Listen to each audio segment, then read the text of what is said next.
Hello, and welcome to Central Booking, where writers and readers are the authority.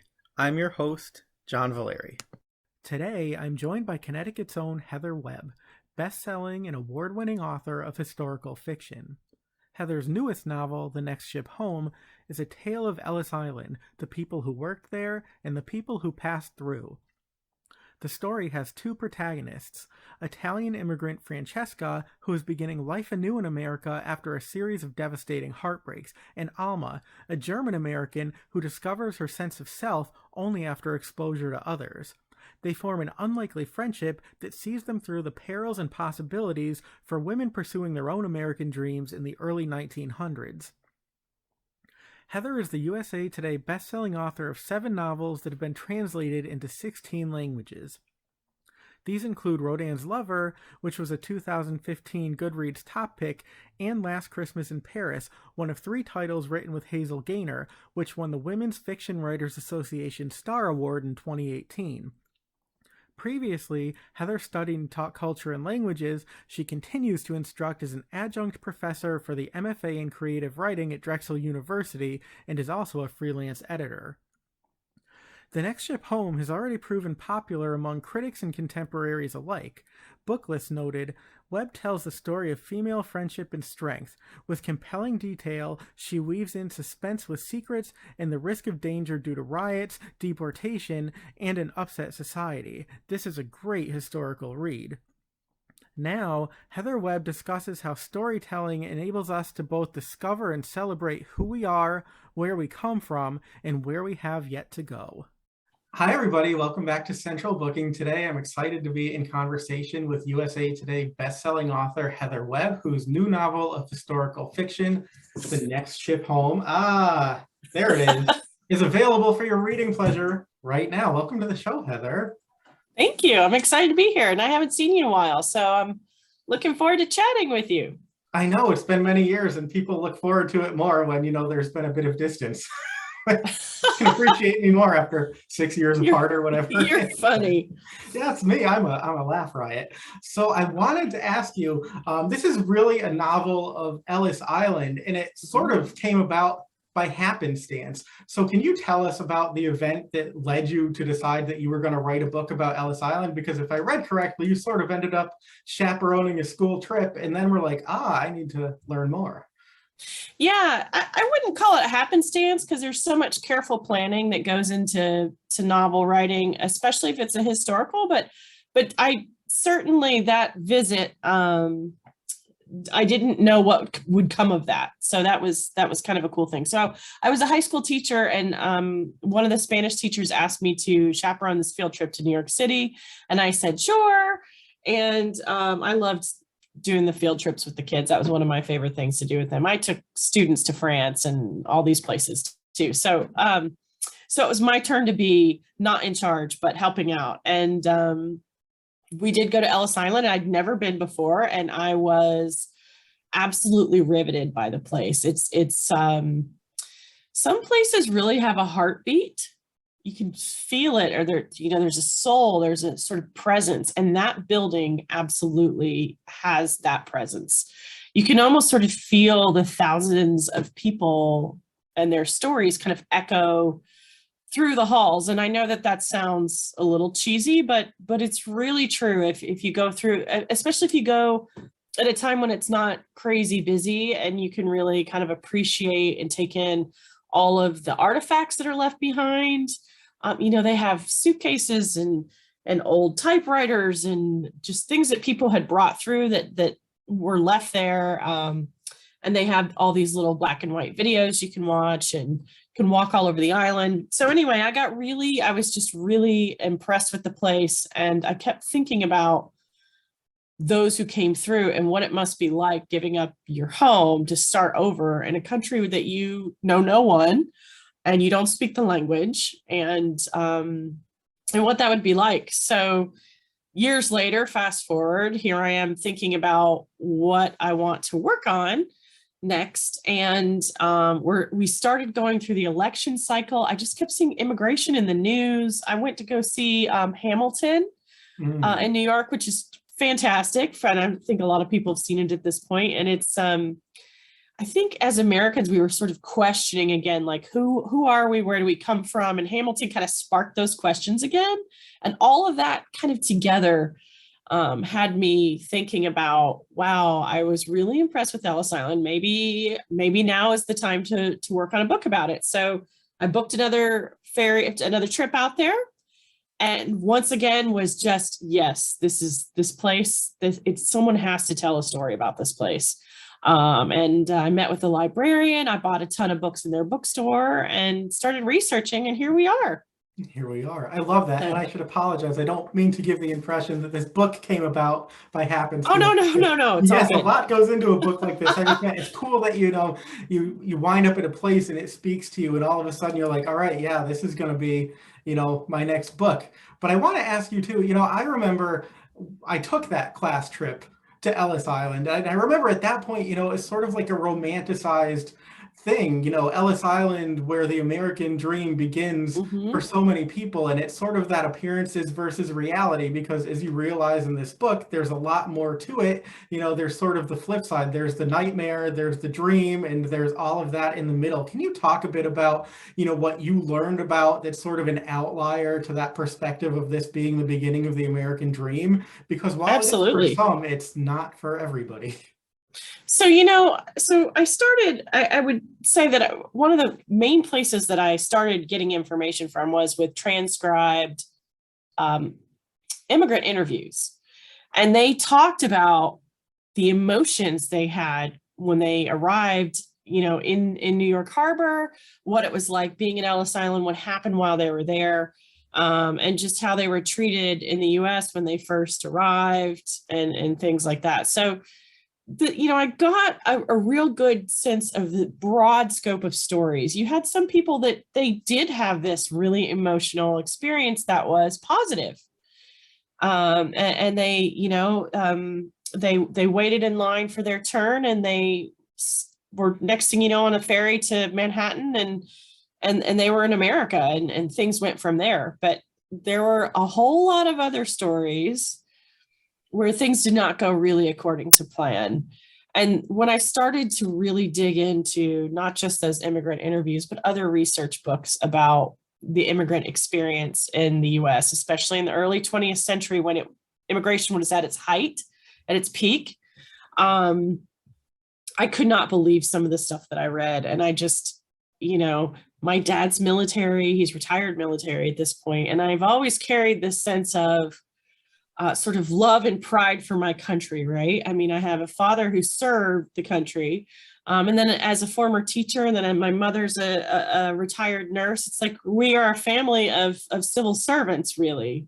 Right. And so all this is going into these thoughts about the immigrant experience. And when I uncovered these things happening, it was a shock. And also, if you're following the news, not so different from a lot of what's happening today. And that really struck a chord with me. And that's when I knew I had a story.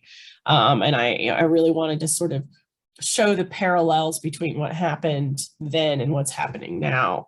Although that's a side part of it. There's a lot more to the story than that, obviously. But yeah, so that's sort of where that began.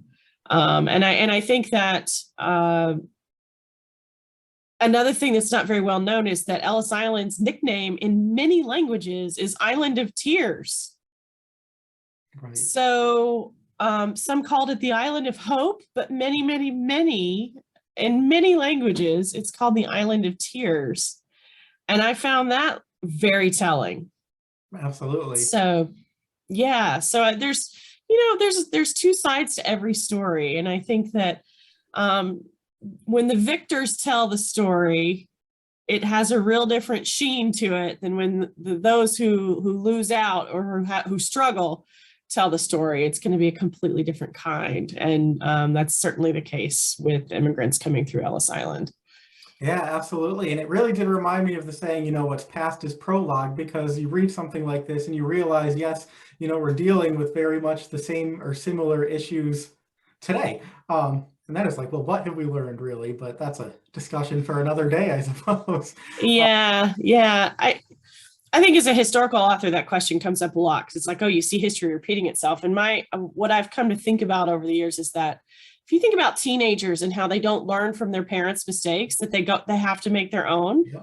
I think that we as a species mostly have to learn our own mistakes and we don't learn from others. And this is why we're doomed. It's like we're doomed as a species to repeat because we are too myopic and we're too self-focused and we have a really hard time.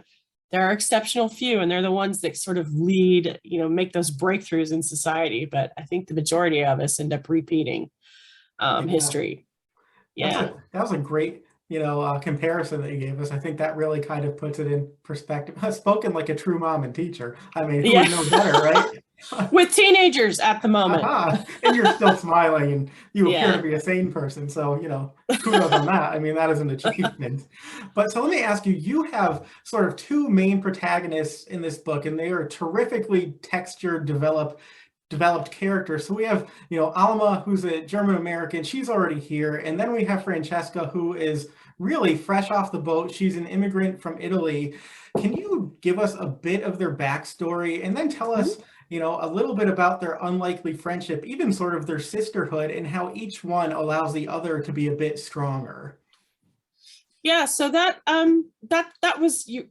The way you sum that up is exactly what I was going for. I really wanted two characters that come from sort of opposite viewpoints and also different cultures who discover that humanity isn't different. We're all humans and we all have the same kind of needs. And we might experience our cultures and the world slightly differently from each other. But in the end, the way we process emotionally is not different. And you have Francesca, who comes over from Sicily, and she has left everything she knows behind. And she really needs someone to be a contact point, someone to take her under her wing or to help even just a little bit. But she's not seeking that. She's ready to just go do it on her own. And then Alma, my German American, she works at Ellis Island. And I really like that juxtaposition of the two sides, and she, of course, has been raised to think immigrants are abhorrent and has a big learning curve ahead of her working at Ellis Island. And she meets this woman who sticks her neck out for her. Francesca helps Alma at some point and doesn't have to. And Alma is just amazed. This woman has nothing. She doesn't have to do anything for me. And she did anyway. And I think that's the spark that starts the friendship because, Alma begins to think like, what kind of person just does that? What kind of person leaves their home? And she's a young woman. She's my age and I haven't done even half of what she has done. And so there's this sort of mutual admiration in the way that they help each other with the next step, like moving on to find their own voices and find their own footing in this country. Sure. And I should put out there too, for people who like a bit of romance, there is some romantic intrigue too. So, stay tuned for that. A little bit of a love story makes everything better, if you ask me. I think you're right. Who would? Definitely not the focal point, but there's certainly some in there for sure. Yeah, there's definitely plenty of subplots, which are all fun. And it's nice to see how it sort of all melds together. I mean, I think that's great because we're talking about the melting pot and the story really is a melting pot too. But let me ask you, I wanted to ask you a bit more specifically about Alma, just because interesting character, she sort of embodies the struggles that women were going through in the early 1900s. And then unfortunately, women are still in some senses going through now. So if you could talk about how she is the embodiment of that, but also how working at Ellis Island, which is not something that she was looking forward to doing, she didn't want to work for the man and not in those circumstances, but she really discovers who she is and what her power as a person is by working there. Can you just talk a bit about that? Because it's a really interesting line through this book. Yeah, I think that very often my message is not something, sometimes I don't mean to put it there and it ends up showing up anyway. So it must be sort of ingrained inside of me, which is that the hard thing is often the thing that you need to do. It's the path you need to follow. And you take this woman who has been living at home, who's in her early 20s. She's a burden to the family. They want to just marry her off, and she's not there. She wants to experience a life. She's very, very intelligent.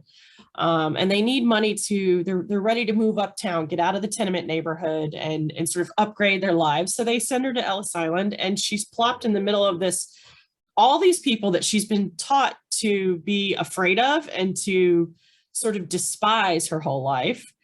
And she's this introvert and a little bit socially awkward, and she's stuck in this and comes to discover that there's a real strength inside of her, and that learning how to find her own opinions about immigration or the immigrants or these people that are populating her neighborhood and building essentially America, the America we know today, it really starts to change her view and her opinions.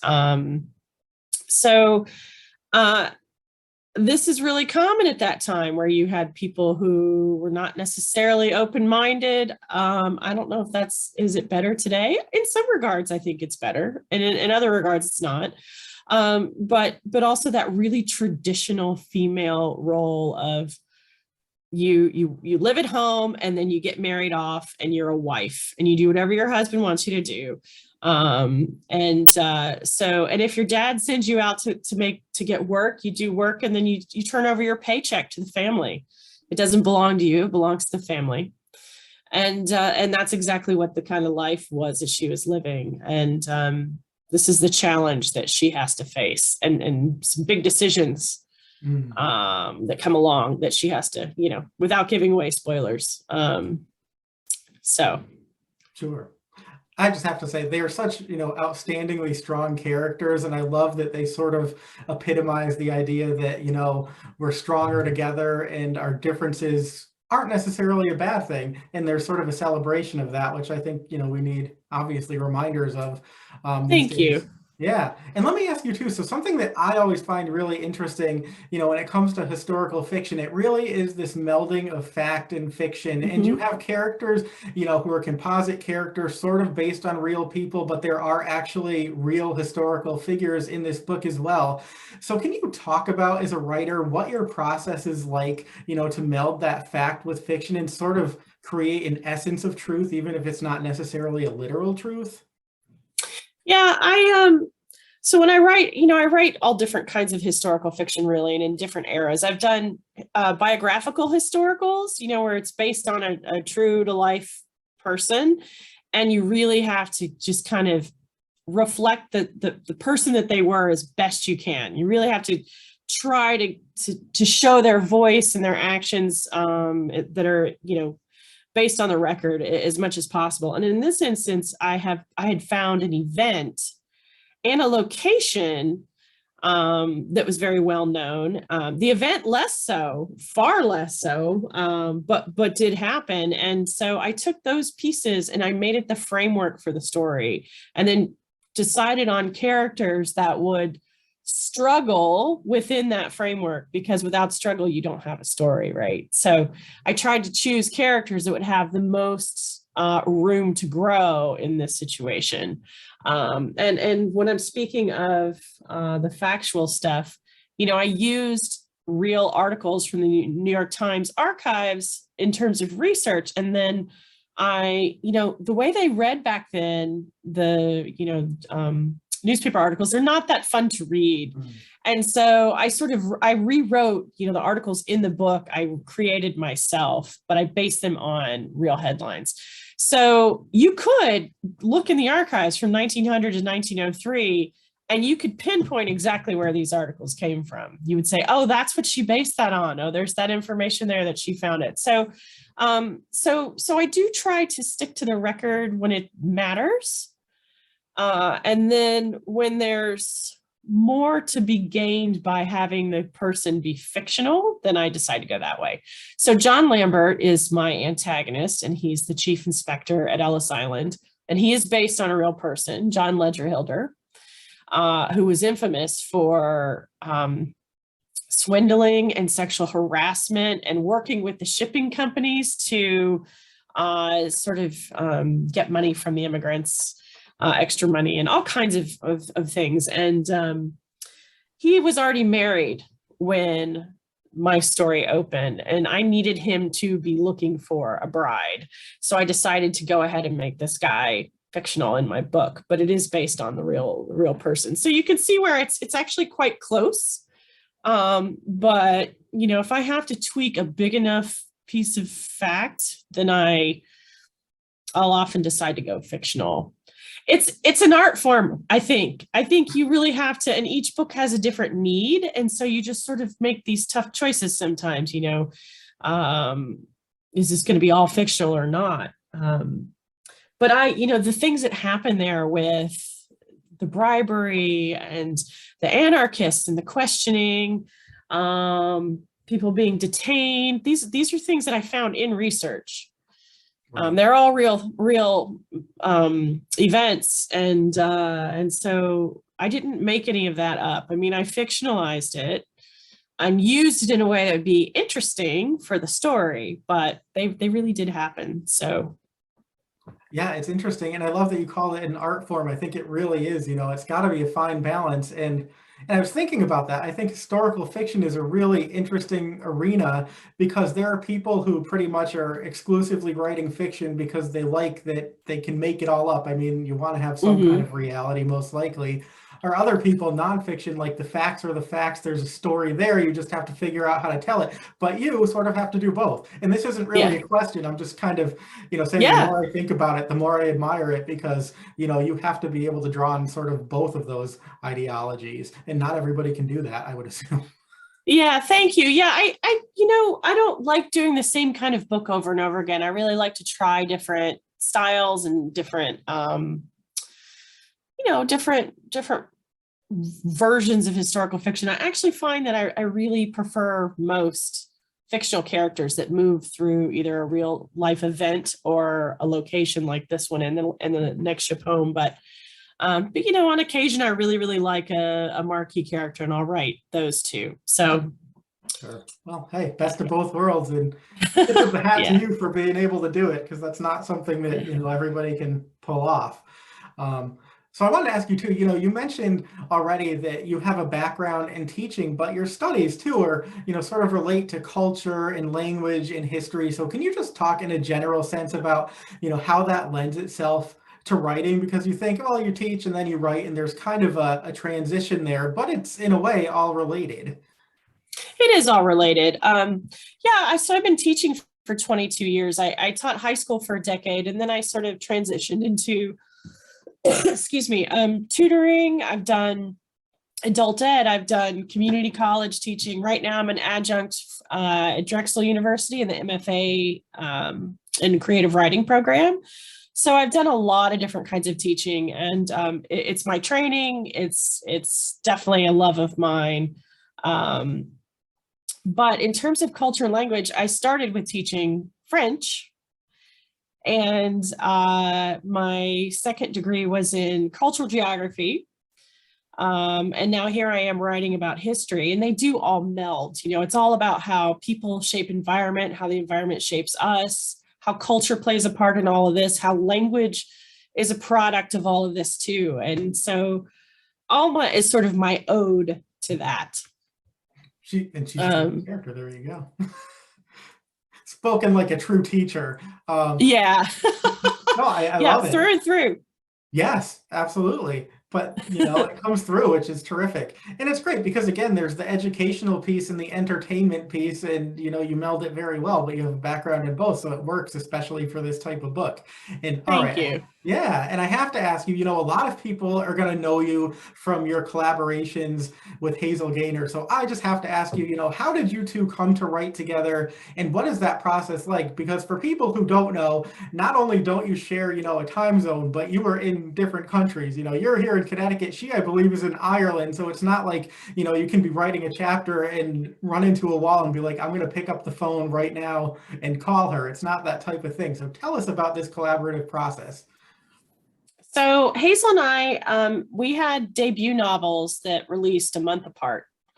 years ago, and we have the same literary agent. And our agent introduced us and said, "You guys are new. You write in the same genre." My agent was still sort of on the newer side, acquiring clients and stuff. So she was real great at, hooking her clients up with each other to be friends. And Hazel and I hit it off immediately. We worked on an anthology together, and it was set in World War I. And we decided we wanted to dig deeper into World War I. And we thought, well, how about a book together? And honestly, it really just went like that. We had no idea if it was going to work well. I didn't know what her process was. She didn't know what my process was. And so it was a big learning curve, but also we had an absolute blast. It was so fun to, first of all, split the work in half. And second of all, that first book, Last Christmas in Paris, is written as an epistolary. So it's a series of letters. You've read it, I think. Yes, I have. Yes. Yeah. And so we use Google Documents, everybody can write on it at the same time. And she's 5 hours ahead of me. So she would take a character and write a letter or a few, and I would get up in the morning 5 hours later and I would have letters in my inbox. So it was very organic. It was almost like being the character itself and getting these letters and writing them back and forth. So we always do some planning ahead. We write a synopsis and a pitch. We talk about characters. We get on the phone a lot and do a lot of plotting together and hashing out issues. We're both really flexible and communicative. And I think that that's essential to working with someone. And then the other thing is, I think both of us sort of try to leave our ego at the door. I trust Hazel. She's an excellent writer in her own right, and she trusts me. And what's really funny is I would say probably 9 times out of 10, we have the same feeling at the same time about the same issue. It's crazy. I'll go to send her a message and say, I was thinking about the scene and blah, blah, blah. She said, I was just writing you this right now. And it came in my inbox. I can't believe it. We do that constantly. So it's, after working with her now, we've done 3 books. We know how each other works. We have the same work ethic. We both work like crazy. Love writing, and we figure out how to balance writing our solo novels with writing our collaborations. So we actually have a 4th book coming, but not till 2024. So we just sold it. We just started writing it. So. Oh, that's exciting. And actually, that's a great transitional moment there, because I was going to ask you about balance in a second. But before I do that, just for readers, and you know this, but I moderate a library group, and we recently read Last Christmas in Paris. And I have to tell you, everybody absolutely loved it. And this is not a group where people will say they love something if they didn't. They're very, opinionated. And it was unanimous, which is sort of uncommon. So that's so nice to hear. Thank you. That book has been a fan favorite. We won an award for it. It hit the USA Today bestseller list. And every Christmas, I get tagged constantly. I'm still doing book clubs for it. It's amazing. It's almost like the book releases every year again in November. That doesn't always happen. Most of the time that doesn't happen. So that there's something about it, I think, that's magical. I think we both feel like there's something magical that's beyond us. Right. That happened with that book. But that's always fun, Yeah, it's terrific. And I love that, like you said, it's an exchange of letters, epistolary, which is the word I usually butcher, but I think I got it right that time. But there's such a unique energy, to that. And there really is that sort of immediate back and forth, which just makes it a really pleasurable and immediate reading experience. So yeah.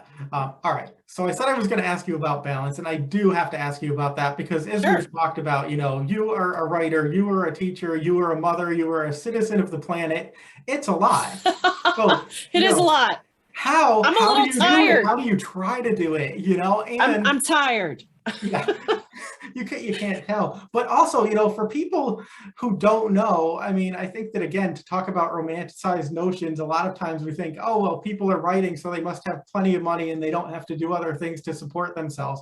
And that's not the case, especially these days. So can you talk about the reality of a writing life with all these other things that you have to fit in? Sure.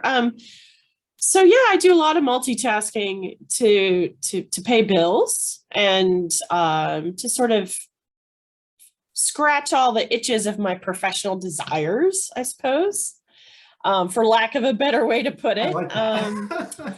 But but yeah, so writing is not it's not reliable. It's not regular in terms of when you're talking about payments and career and making a living. It's you could sell one book for a nice chunk of money, and what you think is nice is not what people envision. And then turn right around, that book didn't do as well as they hoped, so then they offer you like not much of anything. So it's a really volatile career. It's challenging, but it's hugely satisfying in a lot of ways too. It's a creative pursuit. I love connecting with readers, and when people are enjoying a book, there's just nothing like it. There's just really nothing like it. It's been with The Next Ship Home, I've been so thrilled by how much everyone seems to be loving the book and learning. And so yeah, it's a very romantic job on the surface, but in reality, it's very difficult to get published the first time, and then to stay published is even harder, because then they have numbers about how you've sold, and this is sort of the nitty gritty behind the scenes. It's a very difficult career. And the best way to stay afloat is just to keep writing. You just work on something else. If that book doesn't sell, or it doesn't sell that well, then you get flexible, and you get creative, and you change lanes, or you try something else. And that's how it works. Yeah. So in terms of balance, I'm not great at it, to be honest. I'm getting better. I'll say the last couple of years I'm getting better, because COVID forced me to be better with the whole family home and homeschooling and all that stuff. It's like, you just can't work that much. Sorry. Yeah, like no choice. So yeah, I'm getting, yeah. And you get asked to do a lot of stuff that's not, that takes a lot of time, that's not really helpful for your career, or it's just, you're always helping other people. People are always asking you for things. And I love to help, but there does come a point when you have to learn how to set boundaries and protect your time and protect your sort of creative brain space. Sure. Like I said, I'm still kind of learning how to do that. You would think at my age that I would know, but it's hard. You're It's hard to say no. Like, you want to say yes to everything and everyone. And the teacher in me is like, oh, I would love to show you how to get to this point. Let me help. Like, if I did this, but that didn't work, so then I tried that. It's natural for me to want to do that. But so balance is really, really tough for me. Some people are good at it. I'm just not that great at it. So. Well, when you figure all that out, that will be your next nonfiction book that'll just blow the doors off of everything. But, Write a memoir. That's right. My life's not interesting enough for a memoir, though. Bottle that and sell it. Well, speaking of time, all right, I have 3 more questions. Yeah, let's have it. I will let you get back to life. But this one, I did want to come back, to the teaching for a moment, because, as you said, you're an adjunct professor now. You are actively teaching the craft of writing. So it's always interesting for me to ask people, what is it of the discipline? I shouldn't say the discipline, I'll say the craft, but what do you think can be taught versus what is intrinsic talent? And then how does tenacity or discipline sort of factor into that equation? Because it can make a big difference, I would assume. Tenacity and discipline are everything. I mean, so they say, there's a saying, this quote, that writing is 10% inspiration and 90% perspiration, and that's 100% accurate. I mean, really, it's sitting down every day and putting the words down and knowing they're not perfect, but going anyway. And then knowing you're going to have to do another draft and taking the time to do the other draft. And, I just got back from a writing retreat, and I realized that in this draft that I'm working on for a whole new book, I was just writing meaningless plot. And I thought, why isn't this working? I know who my characters are. So I went back and I paused and went back and looked at the character mapping that I usually do before I start writing. It was only half finished. And I was like, how did that happen? Well, I was launching a book, so I've been a little bit busy. So then I just spent 3 days really digging into the character arc, the character motivations, the climax, et cetera, all in an outline kind of form with my 4 points of view characters. I have many for this new one. And then I was able to all of a sudden, okay, the book is opening up now. Now I know what's going to happen and what it's really about. So to get back to your question, tenacity, perseverance, and talent. I think talent's great. Yes, I do think you need a little bit of talent for sure.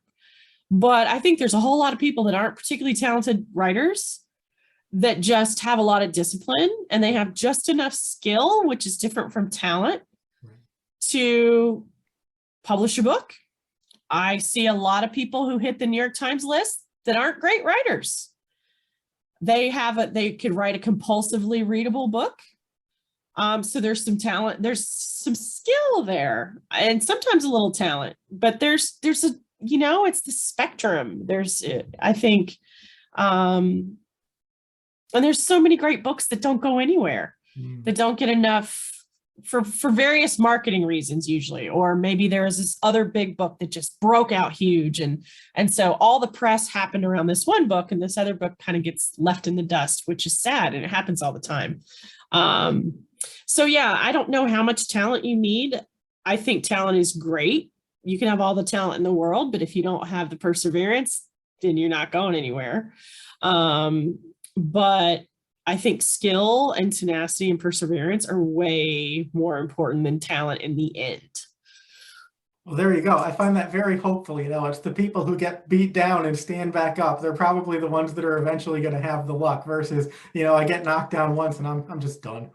Yeah, I think perseverance is so huge in this industry because it's rejection based. If you think about the sheer number, just in numbers. So I have 50 ideas I could toss off in 2 hours. Okay, let's say I just toss off these 50 ideas. Would 50 ideas sell? Just in sheer percentages? No, there's going to be lots of rejection there that they won't work for various reasons, or somebody else has already done it, or maybe I wouldn't do that particular idea very well, et cetera, et cetera. So yeah, it's a business that it includes a ton of rejection, and you just have to kind of know that. I hate to say it, it's not personal. Yeah, it's really not, and you have to learn how to. I know it's wounding and it can be really hard when you've worked for years on something, which this is why it's important to be constantly creating content, because that one may not go. And if you put all your eggs in that one basket, it's a lot more painful when they say no than if you have other things that you're working on. So, yeah.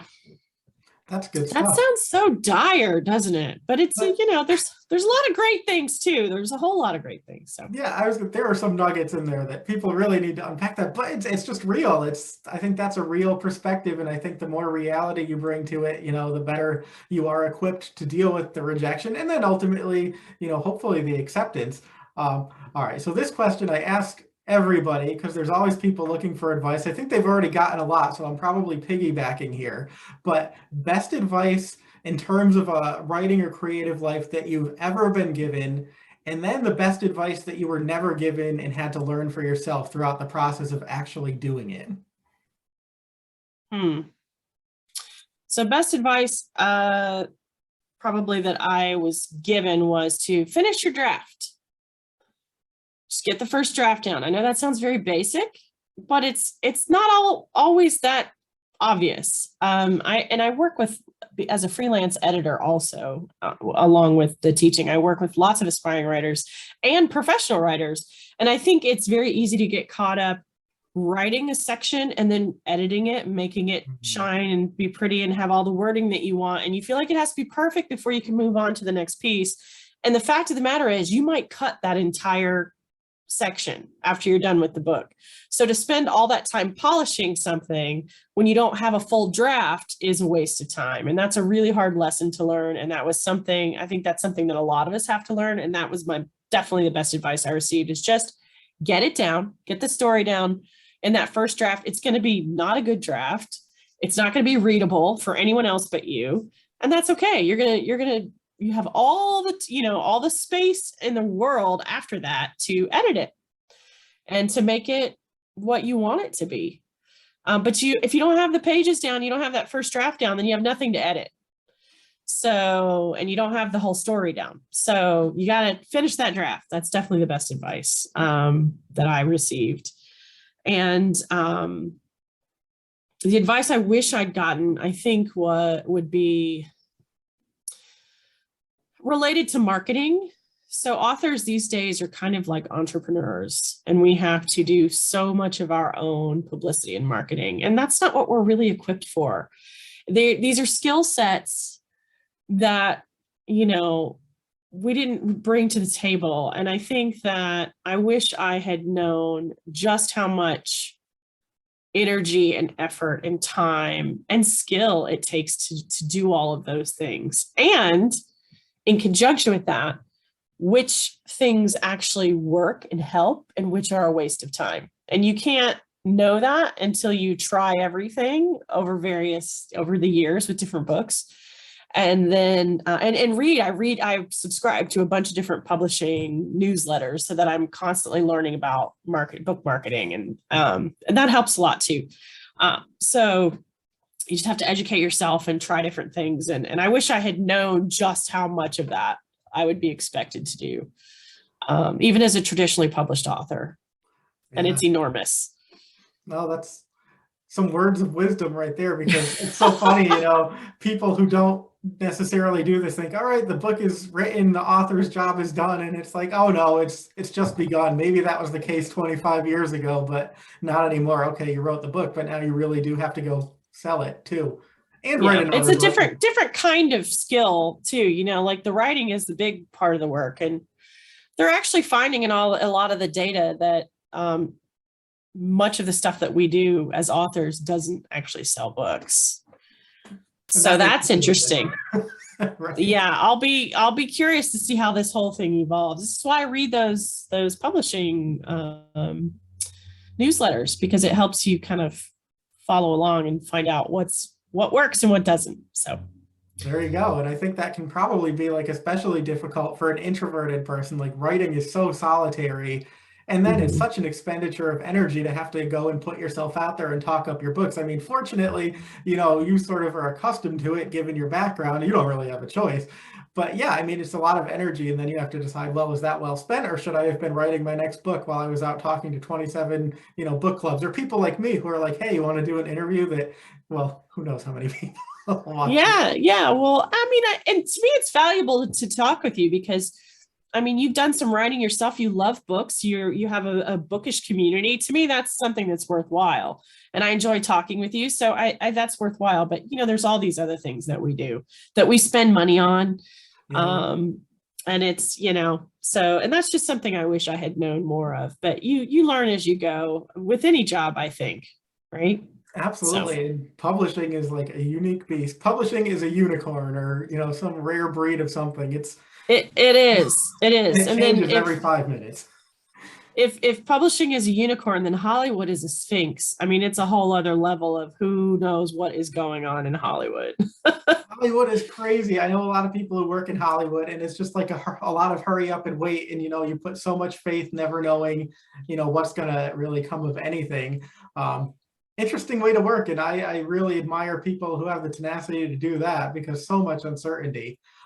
Yeah. All right. So final question for you. You've already mentioned that you're just now sort of breaking the plot of a book that you're writing. And you said that there's a new collaborative novel on the horizon. So can you leave us with a little teaser?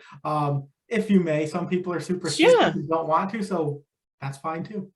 Yeah. So I actually have a lot going on. So I have a book coming out next January 11th. And it's been done for a while. I haven't even officially announced it. So this is like, I'm announcing it.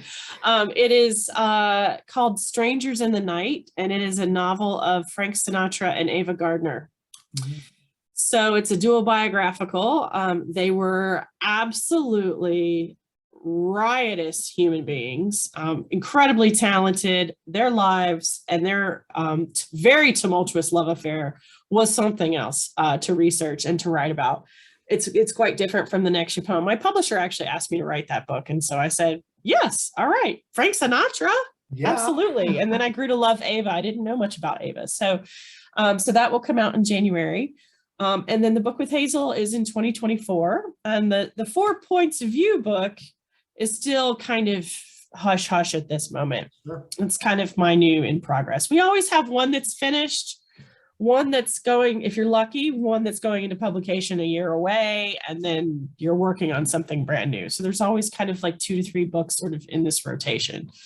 There you go. Like you said, you always have to have the next thing and the next thing, lots of coals in the fire. That's right. Until it gets done. Well, thank you so much. And in the meantime, I mean, January is not all that far away, but people No.